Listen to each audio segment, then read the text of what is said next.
જય શ્રી કૃષ્ણ, રાધે રાધે। આજે રી અને એની બેનને તેડીને અને પછી આવી ગયો મારા ખોળામાં સુવા માટે। બંને ભાઈ બેન એક સાથે સુઈ ગયા। પછી મને યાદ આવી કે આજે રાધાષ્ટમી છે। પછી શું ગાર્ડનમાંથી ફૂલ લઈ આવી અને ફૂલ ગુથીને બનાવી નાખી માથાની અને હાથની વેણી। અને રિયાન કે લાદ માસી હું તારો ફોટોશૂટ કરી દઉં। પછી ફટાફટ મેં ડેકોરેશનની તૈયારી કરી, લાલ સાડી પાથરી, ટીંગલીબેન જોતા હતા અને પછી મોરપંખ લઈને મોરપંખ પણ પાથરી દીધા અને પછી કરી ટીંગલીબેનને તૈયાર, હાથના અને માથાની વેણી પહેરાવી દીધી અને પછી પાવડરથી ટીલડી પણ કરી દીધી। સેમ રાધા રાણી આવી દીધી હતી, પણ આજે બહુ જ રડતી હતી અને પછી ફોટોશૂટ કરવા ટાણે એકદમ શાંત થઈ ગઈ હતી।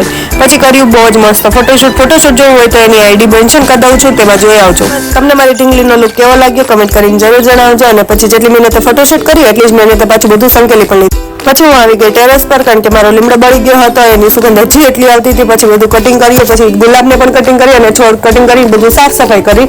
બેને ના પાડી કે ધાબે કપડાં નહીં નાખતું, છતાં પણ મેં ધાબે કપડાં નાખ્યા અને પછી શું વરસાદ આવ્યો તો ફટાફટ દોડવું પડ્યું। આવા જ ડેલી વિડીયો જોવા મળે।